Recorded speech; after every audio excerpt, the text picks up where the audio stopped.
afternoon. This morning, the Department of Justice and the Federal Bureau of Investigation's Joint Terrorism Task Force announced the arrest of an Ohio man for providing material support to al-Qaeda. On Sunday, the suspect explained to an undercover FBI agent that he was planning to conduct an attack in Cleveland on Independence Day and a future terrorist attack in Philadelphia. President Trump commends the work of the DOJ and FBI for helping stop this would-be attacker. To continue the ongoing and important work of denuclearization on the Korean Peninsula, Secretary Pompeo will be leaving for North Korea on July 5th to meet with the North Korean leader and his team. The State Department will release more details about his upcoming trip. One item that some of you may have missed last Wednesday in the midst of a busy news day was the confirmation hearing for VA Secretary nominee Robert Wilkie. Mr. Wilkie has been twice confirmed by the Senate, most recently last fall by unanimous consent for his current position as Undersecretary for Personnel and Readiness at the Department of Defense. During the hearing, Mr. Wilkie not only demonstrated that he has the leadership and experience to lead the VA, he also spoke in depth about how he shares the President's vision to put veterans first. Senators Isaacson and Tester, the committee chairman and ranking member, respectively, have expressed their support. The White House expects the Senate to move quickly to confirm Robert Wilkie as the next VA Secretary upon its return. And with that, I will take your questions. Kira? Sarah, did you just call on me before my husband? It's a tough battle. Did you call on me before my husband? I did, for the record. Yeah, okay. let the record show. Will do GMA live instead of Fox and Friends. I'm not going to commit to that, but I will say I'll take a question. Yeah, you got it. Sarah, Maybe two. During the I think this is a big moment, so I had to give it to the other. Understood. Yeah. Now, if the president would tweet about it, then it just changes the whole dynamic. All right, I digress. During the campaign, the president said, "I am pro-life and I will be appointing pro-life judges." Is the president still committed to appointing pro-life judges? As the president said last week, he's not going to talk to judges about specific cases. He's looking for individuals that have the right intellect, the right temperament, and that will uphold the Constitution. Senator Susan Collins says that she wants a nominee that will respect precedent and that Roe versus Wade is settled law. Does the president agree that Roe versus Wade is settled law? Again, the president's not going to get into asking the candidates about specific cases, but he's looking for somebody that meets those qualifications that I just outlined. Is it important to him to overturn Roe versus Wade? Go ahead, Major. Sarah, is there any concern the president has, based on over the weekend reports out of North Korea, that it is either continuing on with its nuclear program, making efforts to enhance it, and in any way seeking to deceive this administration about its denuclearization intentions? We aren't going to confirm or deny any intelligence reports. What I can tell you is that we're continuing to make progress. Ambassador Kim had a meeting just yesterday with members of the North Korean delegation, and Secretary Pompeo, as I just mentioned, will be headed to North Korea later this week, and we're going to continue those conversations. You say you're continuing to make progress. How can the public evaluate that progress? What's happened? Well, I think a number of things. One, in the last 8 months, you haven't seen missile launches. You haven't seen you haven't seen the nuclear detonations. And again, these conversations are continuing to evolve. I'm not going to get into the details, but I can tell you that progress continues to be made. Dave? Thanks, Sarah. Who are the 4 judicial candidates that the president met today? Well, it wasn't me, so I can clear that up. I know you were really curious about that. Again, the president is being very thoughtful about this process. He's looking for certain characteristics which we've outlined. And beyond that, I can tell you he met with 4 people today. The meetings lasted roughly 45 minutes, and he's going to continue, yes, and he's going to continue meetings through the rest of this week with a few other candidates. Matthew? CBS, can you comment on the CBS report today that Judges Kavanaugh and Barrett are now at the top of his list? Again, I'm not going to get into any more of the process other than what the president stated. Matthew? Thanks, Sarah. The president last Thursday wrote on Twitter, House Republicans should pass the strong but fair immigration bill known as Goodlatte 2 in their afternoon vote today. Then on Sunday, he wrote on Twitter, I never pushed the Republicans in the House to vote for the immigration bill, either Goodlatte 1 or 2. Why would the president lie about something like that? He didn't. The president has talked all along. We've laid out the priorities and the principles that we support, that we wanted to see reflected in legislation. But at the same time, the president wasn't aggressively lobbying members because he knew that Democrats in the Senate still were unwilling to actually come to the table and focus on solutions rather than playing political games. We could have gotten it through the House, but that doesn't work if we can't get it through the Senate. And Democrats have made it abundantly clear that they don't actually want to fix problems. They just want to talk about this all the way. I guess for some reason they think this is a good issue for them, although it isn't. And frankly, I think it's outrageous that Democrats have not come to the table and tried to help fix this problem. Margaret. There was a report that it's even kind of maybe on the table that President Trump would... That sounds solid. ...would invite Chairman Kim to New York around the UN. And I just wanted to get on the record, if you can put that in context for us. Number one, is that in play? Number two, it sounded, I mean, a number of conditions would have to be met, but is that really something he would consider doing if those conditions? We don't have any announcements or plans to roll out at this point. And then, sure. So, without getting into who all of the four were, the president said that 2 of the 5 he's looking at for the Supreme Court, at least are women. Were any of the people he met with today women? Again, I'm not going to get into those details. John? Thanks a lot, Sarah. Following up on that question, is this an important consideration for the president, getting a conservative woman on the U.S. Supreme Court? Again, the president would like to see somebody who meets the qualifications that I've laid out, and that's what he's focused on. Sarah, if I may, on trade, Canada responded to the steel and aluminum tariffs that the president has imposed already on imported steel and aluminum. What's the response from the White House, from the president, to that action by Canada? We've been very nice to Canada for many years, and they've taken advantage of that, particularly advantage of our farmers. And at the G7, the president actually proposed that they get rid of all tariffs and drop all barriers and have really great trade. And they refused that. And escalating tariffs against the United States does nothing to help Canada, and it only hurts American workers. The president is working to fix the broken system, and he's going to continue pushing for that. Jordan?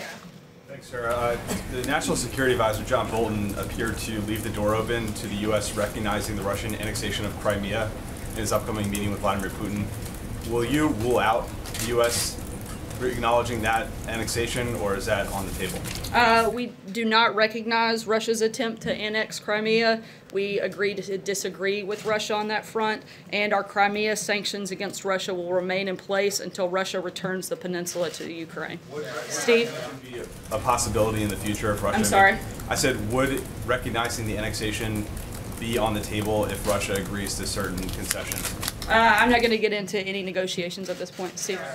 Following up on North Korea, the president had declared on Twitter that there was no longer a nuclear threat from North Korea, and even putting aside these reports about the intelligence material, there's also commercial satellite imagery showing activity going on at these North Korean sites related to uranium processing as well as the missile facilities. So does this administration believe that there is no longer a nuclear threat? Also, John Bolton yesterday on Face the Nation said that the overwhelming bulk of the program could be dismantled within a year, while experts are saying it could take 10 to 15 years. So can we get a little bit of clarity on that, please? Again, we're continuing to make progress.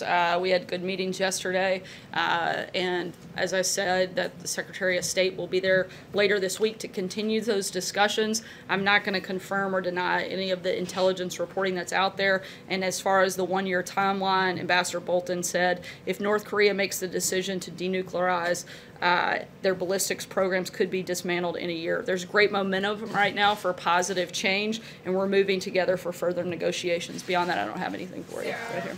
Sarah, on Friday, the president said that one of the topics up for discussion with President Putin would be elections, and that we don't want election meddling.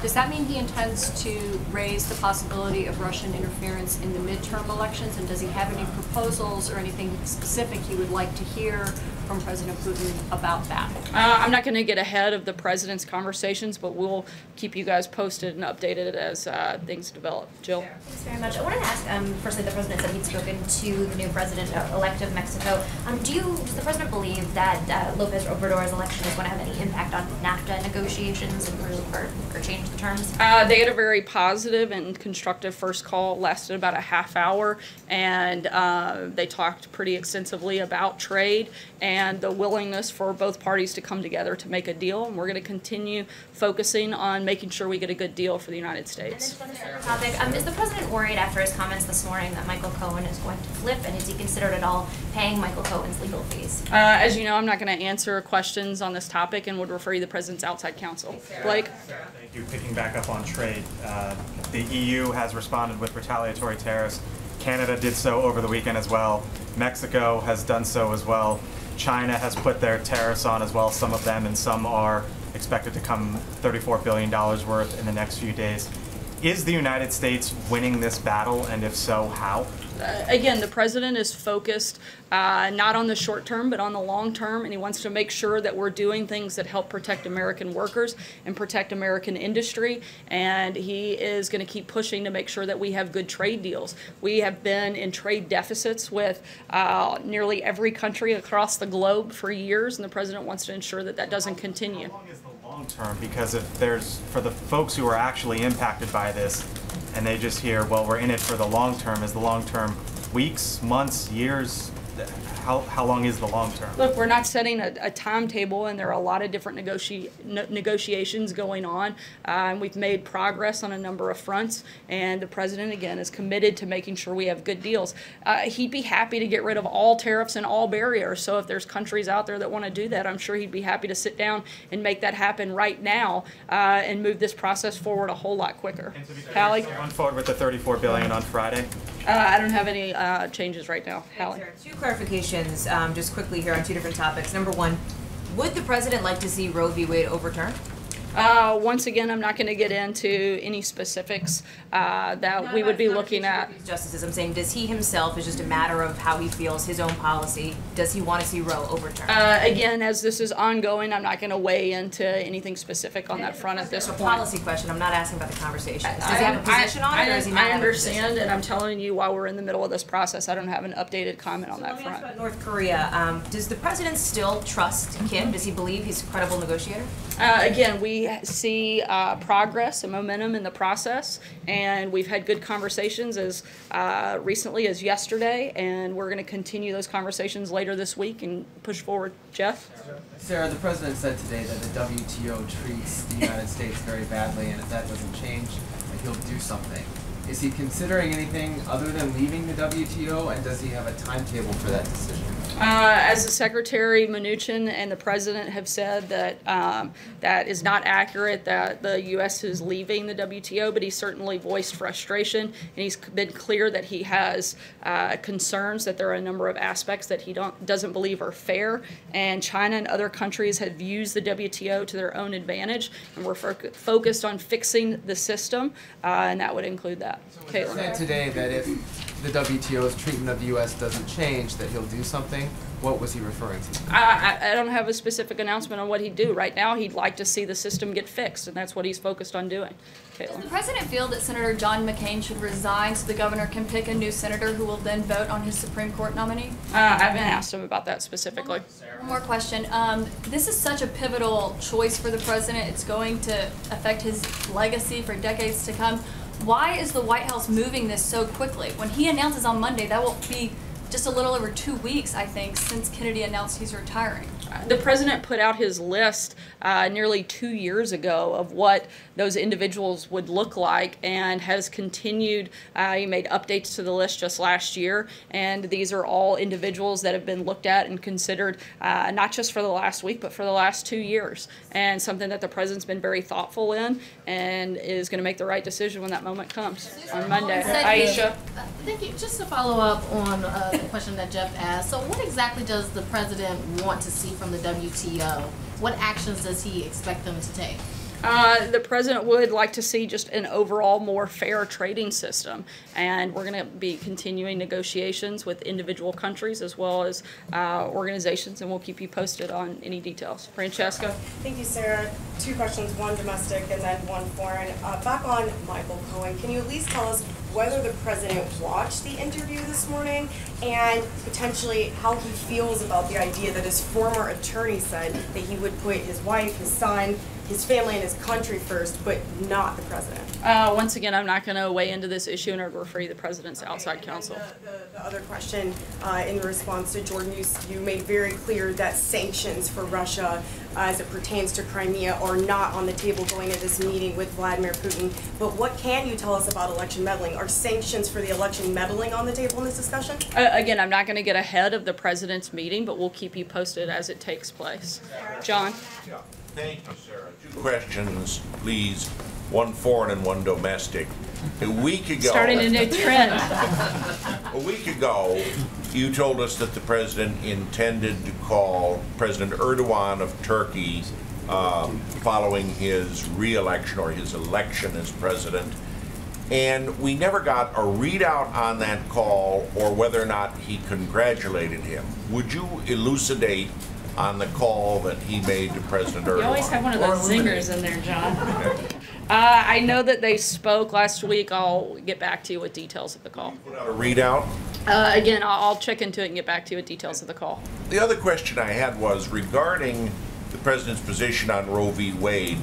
In the third debate with Secretary Clinton, the opening question was about this very subject, and he did say the Supreme Court will overturn Roe v. Wade and the issue of abortion would be returned to the states. Is that still his position now? The president is pro-life, but in terms of the process of selecting a Supreme Court nominee, as the president said last week, he's not going to discuss specific cases with those nominees. Just a quick question on China trade. You said that a lot of negotiations are taking place right now. Is there any reason to assume or to see that there have been progress with the Chinese before the deadline to implement tariffs this week? We're continuing those negotiations. I don't have anything further at this point for you. Sayer? Thanks, Sarah. Now that Goodlatte 1 and Goodlatte 2 are both dead in the House, is the president open to any standalone bill which would stop family separation at the border permanently and reform the U.S. asylum process, which is led by GOP senators and some members in the House? We'd have to see the specific legislation before we weighed in directly, but certainly would be open to legislation that fixed the broken system. If Democrats would actually show up to do their jobs and participate in solutions, we would be happy to discuss those and, again, support things that help fix the broken system. To follow up on that, what is current U.S. policy at the border? Is it zero tolerance or is it catch and release?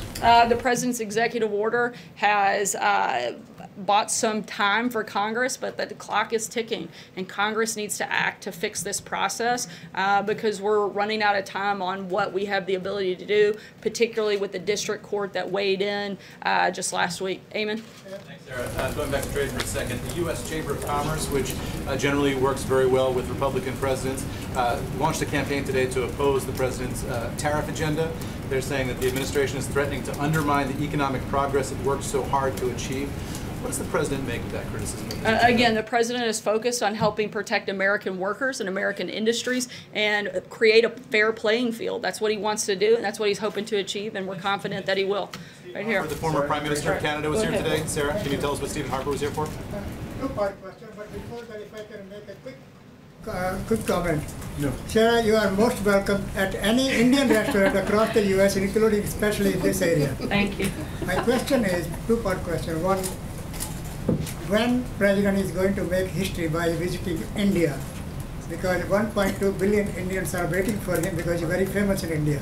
I'll keep you posted. I don't think we have a trip planned, but once we do, we'll certainly make the announcement. We'll take one last question right here. Part, oh, please, sorry. Go ahead. As far as legal immigration is concerned, people who came here legally and people who are living here legally, they are waiting at least 15 years to get green card. And if this trend continues, like almost 500,000 green cards are backlogged, then it will take about 70 years for them to get green card. So any presidential message as far as clearing these backlogs for the legal immigrants who are going across the U.S., demonstrating and asking the U.S. Presidential help? Certainly, the president's talked many times about fixing the overall system, both illegal and legal immigration. We want to certainly address illegal immigration in securing our borders and protecting American communities. However, at the same time, there is a process that people should follow, and we want to look for ways to fix that process as well and expedite that. I'll come back here for the last question. Just continuing on immigration, Vice President Pence was just in Central America telling the leaders that they need to do more to control immigration. President Trump has threatened to cut foreign aid to Central American nations if they don't do more to address the outflow of immigrants. Can you tell me what specific steps the White House has taken to carry out this threat? Has there been any meetings with USAID, State Department to outline what could be cut? Frankly, we'd like to see that not happen because we'd like to see them step up and do more to stop illegal immigration into the United States. We'd like their help and their participation in making that happen. Thanks so much, guys. Have a great day.